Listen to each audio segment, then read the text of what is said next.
दान किया, इतना दान किया, इतना दान किया, सोना चांदी कपड़ा अन्न वस्त्र आभूषण खाने की सामग्री, इतना दान किया, इतना दान किया कि लोग देखते रह गए कि एक पृथ्वी पर रहने वाले मनुष्य के पास में इतनी संपत्ति आई। सारे संसार का मालिक जिनका बेटा बन गया,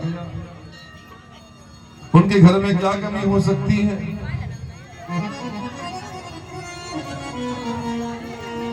नंद बाबा के पास जो भी था उन्होंने दान दिया उसका।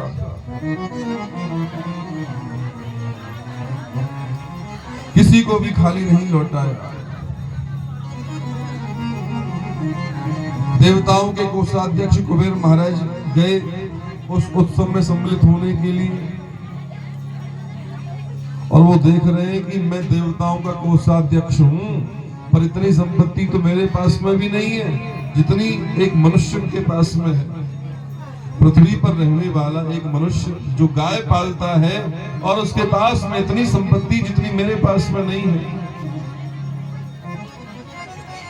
सारे संसार के मालिक जिनके पुत्र बन गए, लक्ष्मीपति नारायण जिनके बेटा बन गए, उनके घर में क्या कमी हो सकती है?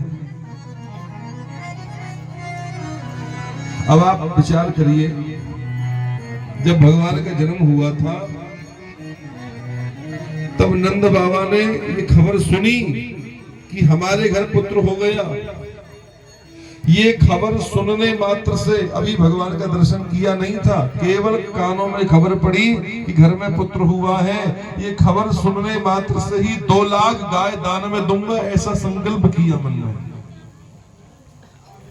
लाला को देखा नहीं था, केवल सुना ही था, और उस समय संकल्प कर दिया कि 2 लाख गौ दान में दूंगा। और फिर बाद में जब 18 दिन तक उत्सव चला, उसमें कितना दान उन्होंने किया होगा।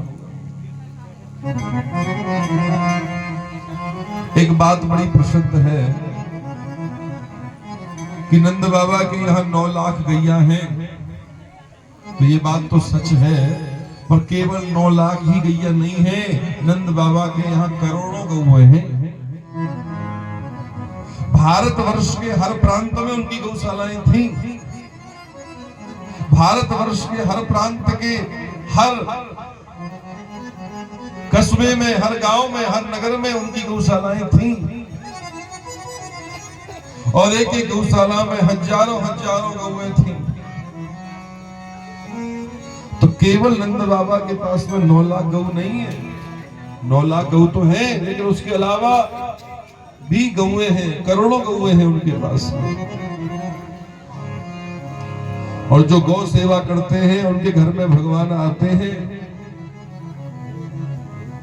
आप लोग भी चाहते हो कि भगवान हमारे घर आए, तो आप भी गौ सेवा करो।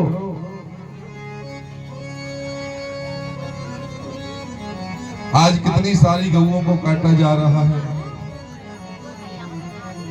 सचमुच आप चाहते हो कि गौएं कटने से बच जाए, तो एक एक गौ तो आप सबको पालनी चाहिए और उसकी सेवा करनी चाहिए। और वह दूध न दे तो भी उसकी सेवा करनी चाहिए, क्योंकि वह दूध देती है तब तो लाभ है ही, लेकिन दूध नहीं देती है तो मूत्र तो दे रही है। उसका मूत्र भी अद्भुत है। भगवान की पूजा में जैसे गंगा जल का प्रयोग होता है, जैसे फूल माला का प्रयोग होता है, ऐसे गौमूत्र का भी प्रयोग होता है।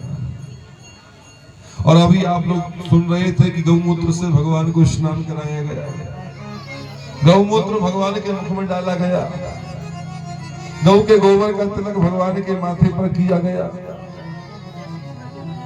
महात्मा लोग गौमूत्र को माथे पर चढ़ाते हैं। गौ का मूत्र जहां गिरेगा वहां पर कोई भी गंदी आत्मा नहीं आएगी। आप लोग इस बात से यदि परेशान रहते हो कि हमारे घर पर किसी ने टोना कर दिया है, टोटका कर दिया है, कोई भूत प्रेत का साया हमारे घर पर हो गया है, तो आप लोग नियम बना लीजिए कि भारतीय देशी गाय का मूत्र हम घर में छिड़केंगे। आप लोगों के जर्सी गाय तो नहीं होती है ना, इधर पहाड़ में होती है कहीं कहीं। तो ये जो महिमा गाई जा रही है, ये भारतीय वेद लक्षणा देसी गौ के विषय में कहा जा रहा है।